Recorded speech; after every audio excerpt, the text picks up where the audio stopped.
थोड़ी देर बाद मोहिनी हवेली से बाहर आए, उसका चेहरा खुशी से चमक रहा था। राजेश को देखकर उसे लगा था कि यही उसका सच्चा प्यार है। चंद्रेश, चंद्रेश, मोहिनी ने चारों ओर आवाज लगाई। चंद्रेश जल्दी से अपने जख्मों को छुपाकर उसके पास आया। उसे लगातार यह चिंता हो रही थी कि कहीं मोहिनी ने उसे नाग के रूप में तो नहीं देखा। अरे तुम यहाँ हो? मोहिनी ने राहत की सांस ली। मैं तुम्हें कब से ढूंढ रही थी। कहाँ गई थी तुम इतनी देर? चंद्रेश ने पूछा। अरे चंद्रेश, मोहिनी की आंखें चमकने लगीं, तुम्हें पता है आज मैंने राजेश को पूरे 15 साल बाद देखा। तो मैं क्या करूं? चंद्रेश ने उदासीनता दिखाई। अरे यार, तुम्हें नहीं पता, मोहिनी ने सपनों में खोकर कहा, राजेश कितना सुंदर हो गया है और कितना पढ़ा लिखा। उसकी बातें सुनकर तो मैं दीवानी हो गई। चंद्रेश के मन में जलन हुई, लेकिन वह अपनी भावनाओं को छुपाकर बोला, अच्छा तो सेठ ने तुम्हें क्यों बुलाया था? मोहिनी ने उसे सारी बात बताई कि सेठ ने 80 किलो मछली मंगवाई है राजेश के जन्मदिन के लिए। चलो घर चलते हैं, चंद्रेश ने कहा। वह जल्दी वहां से निकलना चाहता था। रास्ते भर चंद्रेश सोचता रहा कि कैसे उन जादुई फूलों को प्राप्त किया जाए। घर पहुंचकर गायत्री ने पूछा, कैसा रहा? सब ठीक तो था? हाँ माँ, सब ठीक था, मोहिनी ने कहा। लेकिन मुझे एक बात और बतानी है, गायत्री ने चिंता से कहा। आज दोपहर में सेठ के बगीचे में कोई सांप आया था, इसीलिए सेठ ने वहां की सुरक्षा और भी बढ़ा दी है। चंद्रेश का दिल बैठ गया। ये तो वही घटना थी जब वह पकड़ा गया था। तो इसमें क्या बड़ी बात है माँ? मोहिनी ने लापरवाही से कहा। सांप तो हर जगह होते हैं। नहीं मोहिनी, गायत्री ने गंभीरता से कहा, तू उस सेठ से दूर ही रहना। उसने बहुत से सांपों के परिवार उजाड़े हैं। उसका कोई न कोई दुश्मन उससे एक दिन जरूर बदला लेगा। चंद्रेश ने गायत्री की बात ध्यान से सुनी।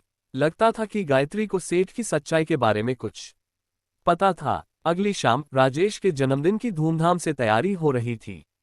मोहिनी ने बड़ी मेहनत से 80 किलो मछली पकड़ी थी और हवेली में पहुंचा दी थी। शाम को पूरा गांव सेठ की हवेली में इकट्ठा हुआ था। हर तरफ रोशनी थी, संगीत बज रहा था और लोग नाच गा रहे थे। मोहिनी भी वहां गई थी। वह राजेश को देखने के लिए बेताब थी। राजेश बहुत ही सुंदर कपड़े पहनकर आया था। उसे देखकर मोहिनी का दिल और भी तेजी से धड़कने लगा। जब रात का खाना हो रहा था, तभी सेठ रामप्रसाद ने एक ऐलान किया। सुनो गांव वालों, सेठ ने ऊंची आवाज में कहा, मेरा बेटा आज 25 वर्ष का हो गया है। अब उसकी शादी का समय आ गया है। ये सुनकर मोहिनी की आंखें चमक उठीं। लेकिन सेठ ने आगे कहा, मेरी कुछ शर्तें हैं। जैसे मेरे विवाह के समय मेरे ससुर ने मुझसे सबसे नायाब चीजों की मांग की थी, वैसे ही मैं भी अपने बेटे के लिए चाहता हूँ। सभी लोग चुपचाप सुन रहे थे। इसलिए मैं ऐलान करता हूँ, सेठ ने जोर से कहा, जो भी लड़की सबसे नायाब और अनमोल चीज मेरे पास लेकर आएगी, मैं उसी के साथ अपने बेटे राजेश का विवाह करूंगा। ये सुनकर मोहिनी की खुशी का ठिकाना न रहा। उसे लगा कि यह उसके लिए राजेश को पाने का सुनहरा मौका है। वह घर आकर अपनी माँ को सब कुछ बताने लगी। देख मोहिनी, गायत्री ने चिंता से कहा, मैंने तुझे कहा था न कि उस सेठ से दूर रहना। वो अच्छा इंसान नहीं है। लेकिन माँ, मोहिनी ने जिद की, मैं राजेश से प्यार करती हूँ। मैं उसी से शादी करना चाहती हूँ। प्यार व्यार में बावली हो गई है तू, गायत्री ने सख्ती से कहा। मैं तेरी शादी उससे कभी नहीं होने दूंगी। पता नहीं कब कौन सा सांप उस सेठ से दुश्मनी निकालने के लिए तुझे ही नुकसान पहुंचा दे। मोहिनी की आंखों में आंसू आ गए। वह बेचारी अकेले घर से बाहर आम के पेड़ के नीचे जाकर बैठ गई। चंद्रेश ये सब सुन रहा था। उसे अब अपने मकसद का रास्ता दिख गया था। वह मोहिनी के पास आकर बैठ गया।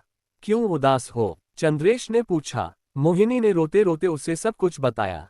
मोहिनी, चंद्रेश ने बहुत गंभीरता से कहा, अगर तुम चाहो तो मैं तुम्हें बता सकता हूँ कि राजेश को पाने के लिए तुम्हें कौन सी सबसे नायाब चीज हासिल करनी होगी।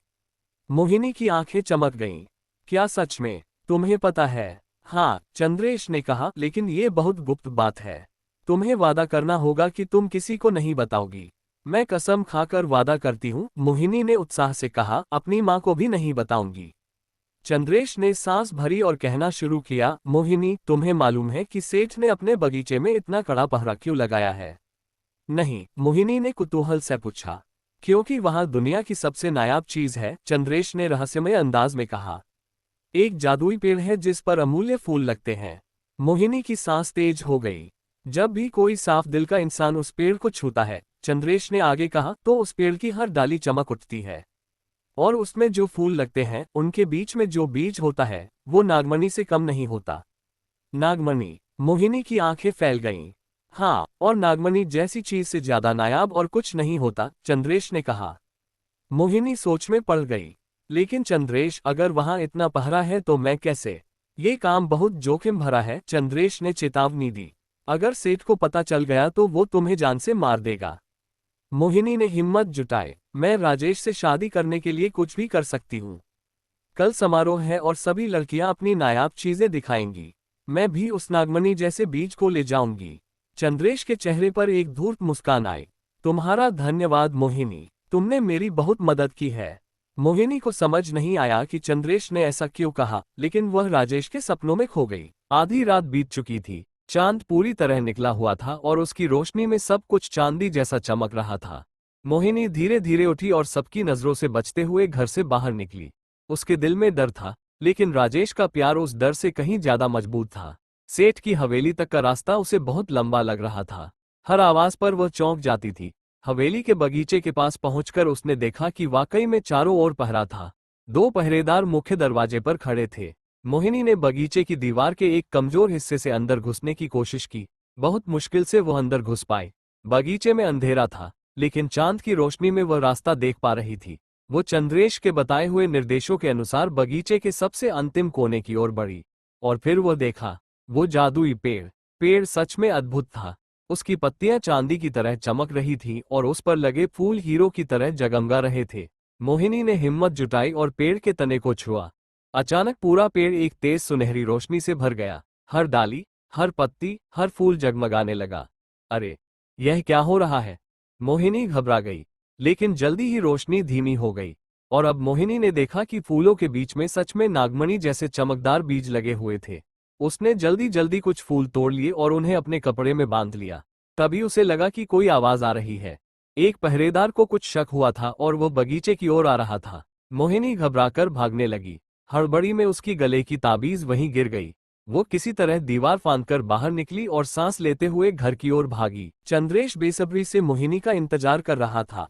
आज पूर्णिमा थी और आज ही रात उन फूलों की शक्ति सबसे ज्यादा होती थी। अगर आज रात ये फूल नहीं मिले, चंद्रेश ने मन में सोचा, तो मैं अपनी मां को जिंदा नहीं कर पाऊंगा। मोहिनी जब घर आई तो वह उसे तुरंत अपने कमरे में ले गई। चंद्रेश, देखो, मोहिनी ने खुशी से फूल दिखाए। मैंने कर दिया। चंद्रेश ने फूल देखे तो उसकी आंखों में आंसू आ गए। इतने सालों की मेहनत आज रंग लाई थी। वह फूलों को हाथ में लेकर भावुक हो गया। मोहिनी, तुम कितनी साफ दिल की लड़की हो। उसने फूलों की सारी पत्तियां निकाली और बीज से निकलने वाले चमकदार बीज मोहिनी को दिए। ये लो, चंद्रेश ने कहा, यही तुम्हारी जीत का कारण बनेगा। मोहिनी ने खुशी से बीज को अपने पास रख लिया। थैंक यू चंद्रेश, कल राजेश मेरा हो जाएगा। चंद्रेश ने गहरी सांस ली। अब उसे सच बताना था। मोहिनी, चंद्रेश ने कहा, इन पत्तियों के रस से मैं अपनी मां को जिंदा कर पाऊंगा। अब मेरा यहां से जाने का वक्त आ गया है। क्या मतलब? मोहिनी घबरा गई। चंद्रेश ने उसे सारा सच बताया कि वह एक इच्छाधारी नाग है, कि सेठ ने उसके पिता को मारा था, कि उसकी मां शापित नींद में है। मोहिनी को झटका लगा। तो तुमने मुझे बेवकूफ बनाया। नहीं मोहिनी, चंद्रेश ने गंभीरता से कहा, शुरू में ये सब योजना थी। लेकिन अब मैं तुमसे सच्चा प्यार करने लगा हूं। मोहिनी की आंखें फैल गईं। अगर तुम मुझे अपने जीवनसाथी के रूप में स्वीकार करो, चंद्रेश ने कहा, तो मैं अपनी सारी शक्तियां त्याग कर तुम्हारे साथ एक साधारण इंसान बनकर जिंदगी भर रहूंगा। मोहिनी के मन में तूफान उठ रहा था। राजेश तो उसे पैरों की जूती समझता था और चंद्रेश उसके लिए अपनी पूरी जिंदगी दांव पर लगाने को तैयार था। मुझे सोचने दो, मोहिनी ने कहा। ठीक है, चंद्रेश ने कहा। पहले तुम वापस गांव जाओ। सेठ अब मर चुका है तो तुम्हें कोई खतरा नहीं। मैं अपनी शक्तियां त्याग कर कल सुबह तुमसे मिलने आऊंगा। अगली सुबह मोहिनी तैयार होकर सेठ की हवेली पहुंची। आज सभी लड़कियां अपनी नायाब चीजें लेकर आई थी। कोई सोने के गहने लाई थी, कोई मोती, कोई हीरे। लेकिन जब मोहिनी की बारी आई और उसने वह चमकदार नागमणि जैसा बीज निकाला, तो सबकी आंखें चौंधिया गईं। अरे वाह! गांव की औरतों ने कहा, ये तो सच में सबसे नायाब चीज है। मोहिनी, एक बुजुर्ग औरत ने पूछा, तुझ जैसी? मतलब, तुझे इस नायाब चीज के बारे में बताया किसने? सभी ने हामी भरी कि यह वाकई सबसे नायाब चीज थी। सेठ का चेहरा उतर गया। उसने कभी नहीं सोचा था कि मोहिनी जीत जाएगी। राजेश, मोहिनी ने खुशी से कहा, मैं तुम्हें बचपन से प्रेम करती हूँ। तुम्हें पाने के लिए मैंने ये शर्त जीती है। अब हमारी शादी होगी। राजेश का चेहरा घृणा से भर गया। तू 2 कौड़ी की मछुआरीन, राजेश ने अकड़ से कहा, बड़ी आई मुझसे शादी करने। कान खोलकर सुन ले, मैं तुझसे कभी शादी नहीं करूंगा। तेरे जैसे लोगों को तो मैं अपनी जूती के नीचे भी नहीं रखता। ये सुनकर मोहिनी को लगा जैसे किसी ने उसके दिल में खंजर मार दिया हो। आज तक लोगों ने उसे बेअक्ल कहा था, लेकिन इतनी बेइज्जती कभी नहीं हुई थी। उसकी आंखों में आंसू आ गए। तभी कमला चाची गुस्से से बोली, अरे ओ राजेश, अगर शादी नहीं करनी थी तो पहले से कह देते, फालतू में यह नाटक क्यों? हाँ हाँ, दूसरी औरतों ने भी समर्थन किया। सेठ जी, आपने जुबान दी थी, अब पूरी करिए। लेकिन सेठ कुछ नहीं बोला और राजेश को लेकर वहां से चला गया। मोहिनी रोते रोते घर आई। उधर हवेली में सेठ परेशान था। उसे गांव वालों के सामने बेइज्जती हुई थी, लेकिन राजेश की शादी भी एक मछुआरीन से नहीं करवा सकता था। कोई न कोई उपाय निकालना ही होगा, सेठ सोच रहा था। तभी 2 नौकर उसके पास आए और मोहिनी की ताबीज दी जो बगीचे में मिली थी। सेठ को तुरंत समझ आ गया कि मोहिनी ने चोरी की है। बुलाओ मेरे सिपाहियों को, सेठ ने आदेश दिया। उस लड़की को पकड़कर लाओ। रात हो गई थी। सेठ अपने बिस्तर पर सो रहा था। वो सुबह मोहिनी को सजा देने की योजना बना रहा था। तभी अचानक कमरे में एक काली छाया आई। ये चंद्रेश था, अपने असली नाग रूप में। सेठ की नींद खुली तो उसने देखा कि एक विशाल काला नाग उसे घूर रहा है। कौन कौन हो तुम? सेठ घबराकर चिल्लाया। मैं हूं चंद्रेश, नाग ने फुफकार कर कहा। नागराज देवदत्त का बेटा, तूने मेरे पिता को धोखे से मारा था, मेरी मां को शाप दिया था। आज तेरा हिसाब चुकता करने का दिन आया है। सेठ का चेहरा डर से पीला पड़ गया। नहीं नहीं, मैंने कुछ नहीं किया। झूठ, चंद्रेश ने गुस्से से कहा। तूने हमारे नागलोक पर हमला किया था। सिर्फ उन जादुई फूलों के लिए तूने कितने निर्दोष नागों को मारा था। और फिर चंद्रेश ने सेठ को डस लिया। कुछ ही मिनटों में सेठ का दम निकल गया। सुबह जब नौकरों ने सेठ को मरा पाया तो पूरे गांव में हड़कंप मच गया। सबने देखा कि सेठ के पैर में सांप के काटने का निशान था। चंद्रेश ने अपनी मां को वे जादुई फूल दे दिए थे। मां का शाप टूट गया था और वह जीवित हो गई थी। लेकिन चंद्रेश का मन मोहिनी के बिना नहीं लग रहा था। मां, चंद्रेश ने अपनी मां से कहा, मैं एक इंसान लड़की से प्यार करता हूं। यह क्या कह रहा है तू? नाग मां ने चिंता से कहा, तू एक नाग है, वो इंसान, ये प्रेम कैसे हो सकता है? मां, प्रेम जाति पाति नहीं देखता, चंद्रेश ने कहा। मैं अपनी शक्तियां त्याग कर उसके साथ एक साधारण इंसान बनकर रहना चाहता हूं। नाग मां को अपने बेटे की खुशी प्यारी थी।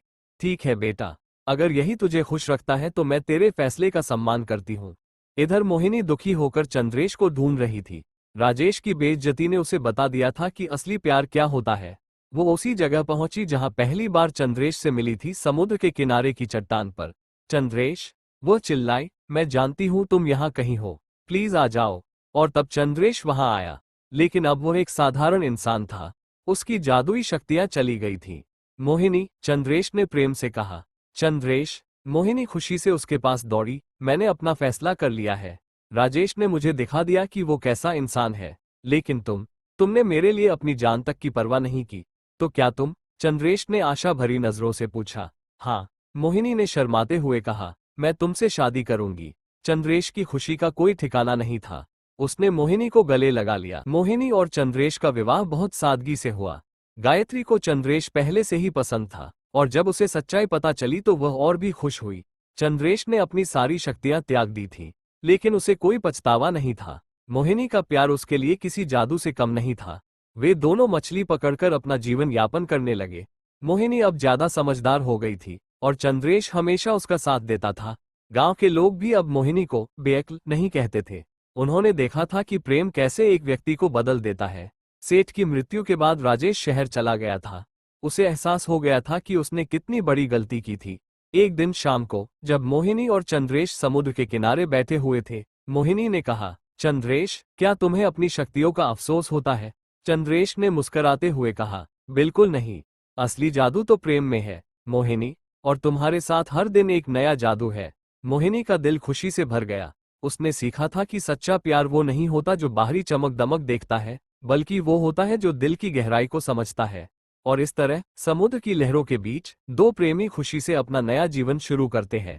चंद्रेश को अपनी मां का प्यार मिल गया था, अपने पिता का बदला भी मिल गया था, और सबसे बढ़कर उसे मोहिनी का सच्चा प्यार मिल गया था। मोहिनी को भी सच्चे प्रेम का अर्थ समझ आ गया था। राजेश जैसे घमंडी लोग सिर्फ बाहरी दिखावा देखते हैं, लेकिन चंद्रेश जैसे लोग दिल की सच्चाई को पहचानते हैं। गायत्री भी बहुत खुश थी। उसकी बेटी को एक अच्छा जीवन साथी मिल गया था जो उसे हमेशा खुश रखेगा। और गांव में सबको एक सीख मिली कि प्रेम की कोई जाति नहीं होती और सच्चा प्रेम हमेशा जीतता है।